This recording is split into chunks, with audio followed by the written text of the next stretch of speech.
Hello folks, and firstly a happy Independence Day to all of our American viewers. I've got the hat on. And also welcome to our newest and probably craziest, somewhat craziest EV conversion project. I've got the key, I've got the camera. So let's go fire this thing up and I will introduce you to the car and to some of the components that we are going to use. So let's go. I really hope this thing doesn't make a fool of me on camera again. It has a habit of doing that. Yes, this is our 2002 BMW E65 7 Series. Oh yes. We're going for the Uber Klasse. Now, let's see if the old Uber Klasse is going to start up for me. Because last time I tried this, it didn't. Alright. Okay, here we go. Key in. Oh yeah. Sweet. Alright, let's see if we can get this thing in drive.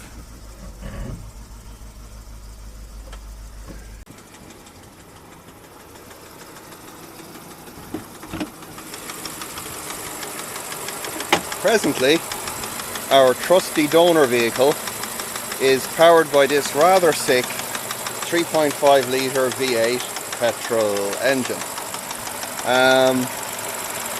It makes a strange rattling sound, particularly when revved, and was originally a non-runner, but I did manage to coax it back to life, sufficient that I can shuffle the car around my not so vast vehicle storage lot.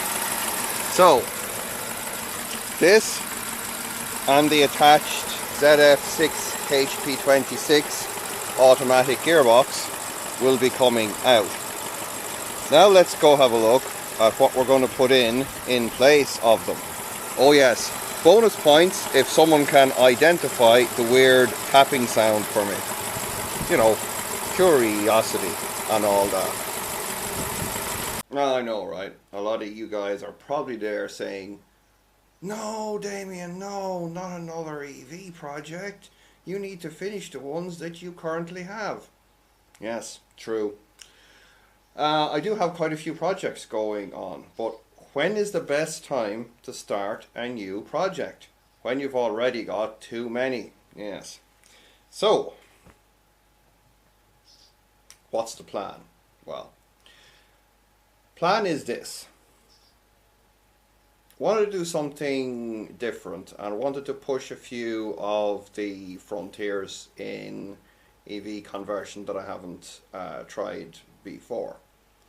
So, all of my conversion projects have been, you know, spread out over long periods of time, months and years, sometimes hundreds of videos of more than 30 or 40 minutes each, which, yeah, probably driving people a little bit nuts. Anyway, so, I am keeping the video quantity low on the E36 €1,000 project, but I wanted to see, like with that project, I'm pushing the budget boundaries. With the E65, I want to push the time boundaries. So, we're basically aiming to convert this car in 1 week, 7 days. And as much of that process is going to be broadcast live and in kind of long uncut video format, so that you guys can be involved in the process. You can kind of jump in, make suggestions, tell me I'm doing it wrong, all of those, you know, wonderfully interactive things that we were promised back in the early to mid 90s that interactive television would be. So this is going to be an interactive EV conversion project where you get to make suggestions which I will then ignore and proceed to do it my way anyway. But, you know, at least I will give the false impression that I listen. So, there we go. Now, so, as we said, we have a rather sick V8 in there and a 6-speed ZF automatic gearbox. Now, probably one of the biggest, well, not one of the biggest, but probably the biggest question that I get asked is, why do I use gearboxes? You know, why don't, ooh, a butterfly. Whee. So, why do I use gearboxes? Well, I use gearboxes typically because it allows the motor to work in its most efficient zone for particular driving conditions. But what people really like is the simplicity of direct drive. So I mulled around these things and I thought, well, what better vehicle to try direct drive in than a 2.2 ton BMW E65 packed full of all kinds of wonderful electronics. Speaking of those wonderful electronics, that is a pretty seriously integrated vehicle. We've got CAN buses, we've got fiber optic buses. We've got every kind of bus under the sun with the exception of a double-decker bus. So interfacing to the vehicle from our EV components is going to be quite a challenge electronically, and that is another aspect that I'm quite looking forward to getting into. So sorry about clicking my nose all the time. I'll explain in a minute why there's a rather bad smell here. So that's the vehicle. That's the plan, is to do our conversion from start to finish in a 7-day period. Now, it will be a direct drive application with a 3-phase AC induction motor, a Hubner based inverter, a 40 kilowatt hour lithium iron phosphate battery, and probably a lot of Gray's knuckles cursing that I won't be able to bleep out, and a lot more unknown unknowns than I care to think about. So let's have a quick overview now of some of the components that we're going to be using, and I'll explain where some of these components came from, because like a lot of these things, they sometimes, you know, it just works out and other times not, which was the most things that happened to me, but this just seemed to work out. Anyway, enough philosophizing, Damien. Let's go have a look at some components. Now, for those of you that may be new to the channel, I've been involved in electric vehicle conversions for just coming up on 9 years now. During that time, I've seen the good, the bad, and the ugly.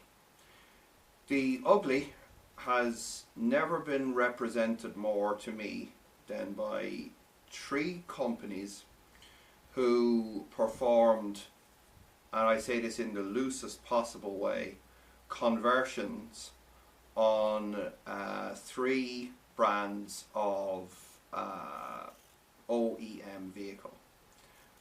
There were Peugeot, Fiat and Ford. Now, all 3 of these companies have, to the best of my knowledge, gone bankrupt and re-emerged, and gone bankrupt and re-emerged several times. None of the vehicles that they produced worked for more than very short periods of time. A year or 2 would have been probably the most, but I think a lot of it was measured in months. And single-handedly they did more damage to the phrase electric vehicle conversion than any oil company or petrol head or anyone that had other vested interests or just plain doesn't like electric vehicles. Not only were the vehicles not usable, but they were exorbitantly priced upwards, and in fact in excess of €100,000 each was not unknown. They were primarily purchased, in my view, as part of a greenwash strategy by state and semi-state bodies, both here and abroad. Dragged out on the back of a diesel flatbed truck to various shows and functions to make it look like, you know, we were really making a supreme effort to electrify our particular fleet of vehicles. Now, it's a source of some irony to me that during that time I was working with a small company that was desperately trying to get involved in some of these projects and to supply vehicles to some of these semi-states. And we really couldn't get a foot in the door because these other manufacturers were being held up as the gold standard of the way to do things.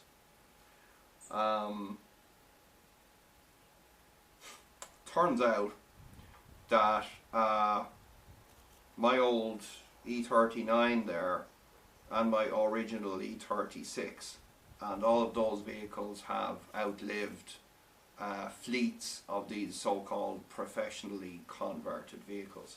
Now, you might say then that I've got a bit of a bone to pick with some of these guys, and what does this mean and what relation does it have to our E65 project that was the butterfly again?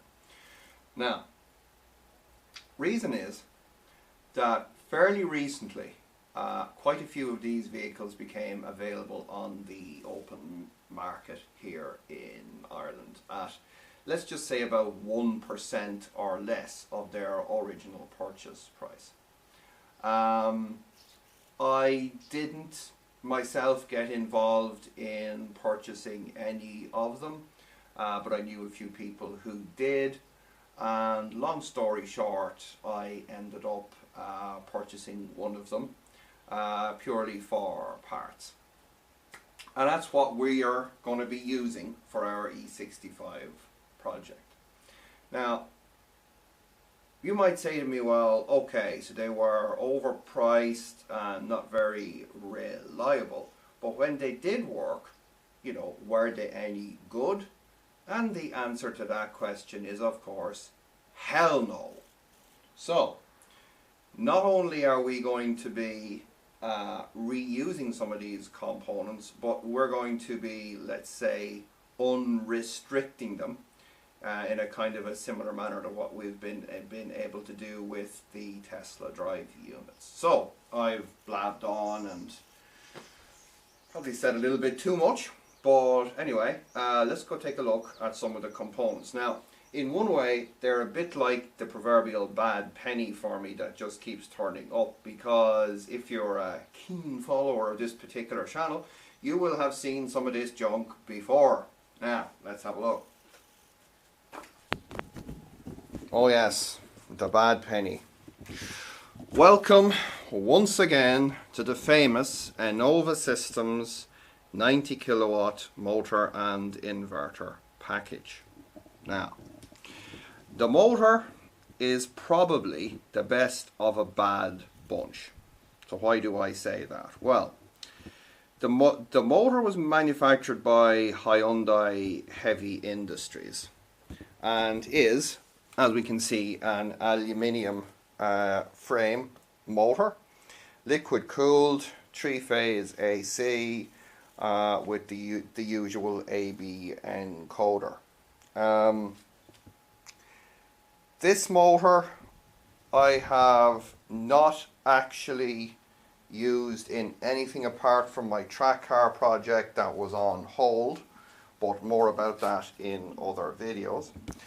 And it never really impressed me a hell of a lot. It certainly didn't impress me in its original application, but I do suspect that the motor itself is not quite to blame for the lack of va-va-voom.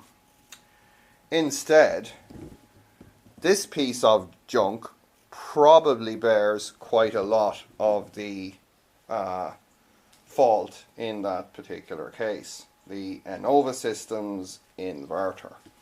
And what an utter piece of rubbish that this is. There it is. Encased within our wonderful box here, we have a 3-phase inverter to run the traction motor, some kind of DC-DC converter, and another smaller inverter that, believe it or not, ran a cast iron frame industrial 2.2 kilowatt AC induction motor driving a big ass hydraulic gear pump to run power steering. Now, I'm not even going to comment on that, but let's just say this thing is going to be going on a serious size weight reduction diet, and will then be getting some Johannes brains installed in it to hopefully give our 90 kilowatt motor here an actual chance of producing, oh, I don't know, like 90 kilowatts or maybe 120, which would be quite nice. So this is our drive system. This thing will be probably down to a half or a third of its current length this way. Probably leave the height the same, but it's going to be cut down, I would say, probably somewhere about to where my toe is there. So that's for future videos. Also picked up 2 of these Brusa NLG 513 chargers. Probably not going to be using them for this project, but they were in the vehicle, so I just grabbed them. Now, over here we have really the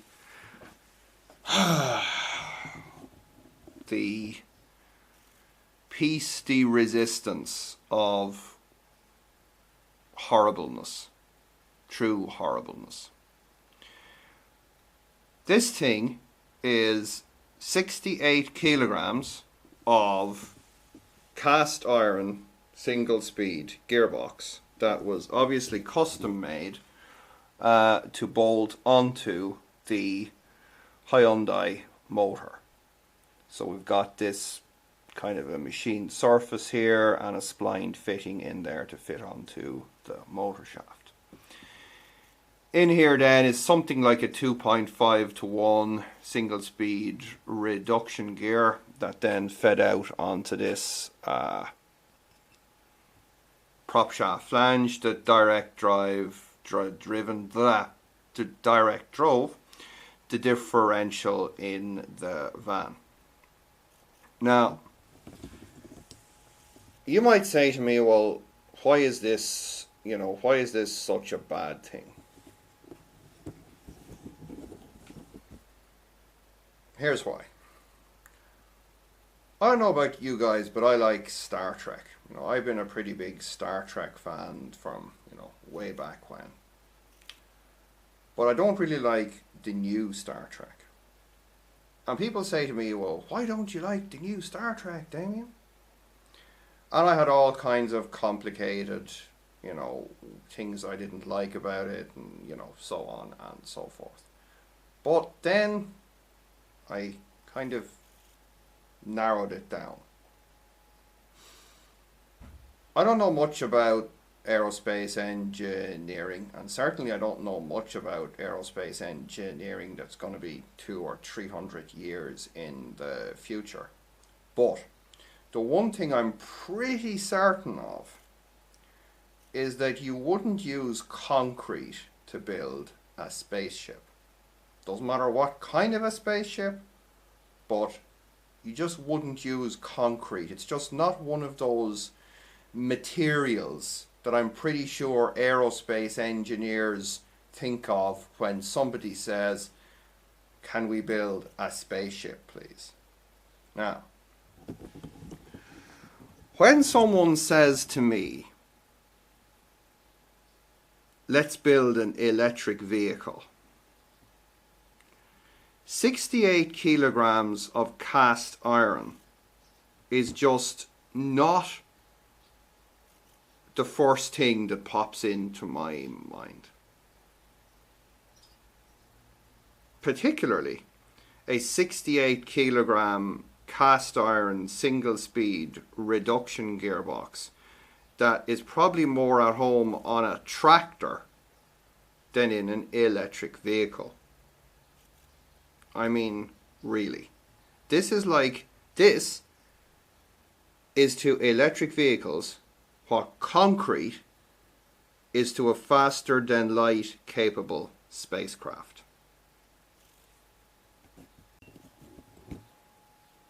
You see, this motor is aluminium, or as it's the 4th of July, aluminum. Here I have a few OEM gearboxes. The one on top is a 5-speed from a BMW E66.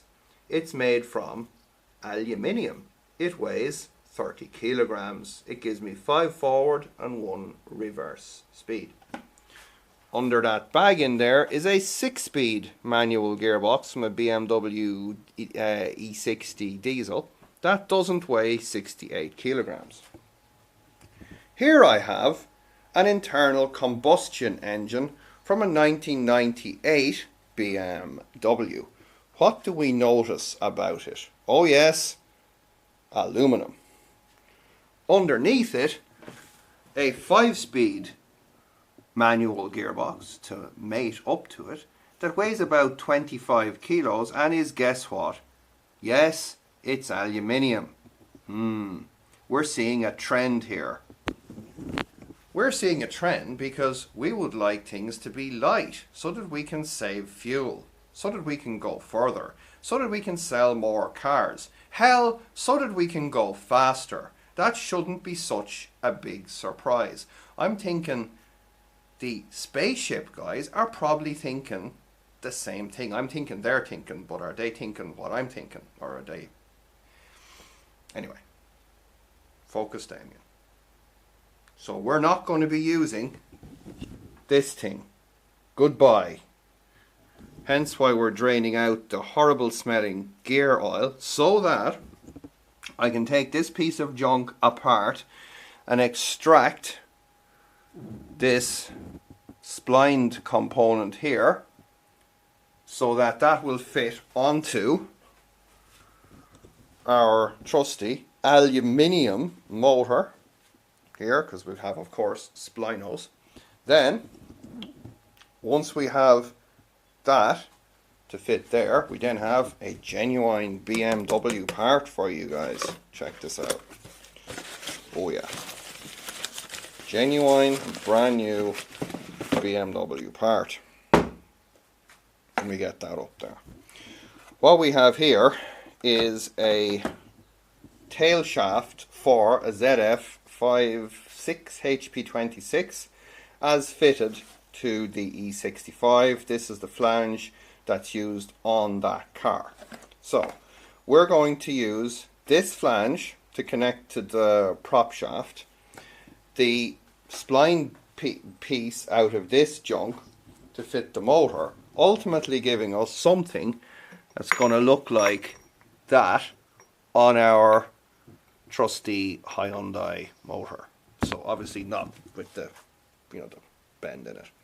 So that's what we're going to have, and we're going to replace the 3.5 litre V8 and the 6-speed automatic gearbox with this motor, which I think has some potential, and this inverter once it's been somewhat pared down and souped up.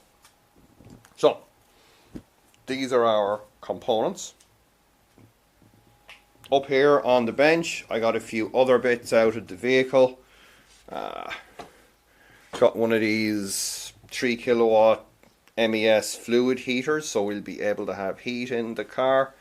Got a vacuum pump that I may or may not use, and one of these weird coolant pumps that I may or may not use, because for vacuum I normally use one of these guys, which is a much neater little solution. It's a little 12 volt brake vacuum pump as fitted to some Volkswagen and Audi vehicles. For power steering, we'll be going with our old reliable, the Opel Astra electric power steering pump. So I hope you guys enjoyed that rather long-winded video. We will see you back soon for other projects, and also when we're getting some of the prep work done for the E65. In the meantime, don't forget to like, share and subscribe. Check links in the description for my Patreon and PayPal should you wish to financially support any of this craziness. Also, there will be a link in the description to my GitHub page where you can download any of the designs that I'm currently working on, such as for Tesla drive units, Tesla chargers, or other inverter projects. So, until then, don't do anything too crazy, and happy Gearbox disassembly.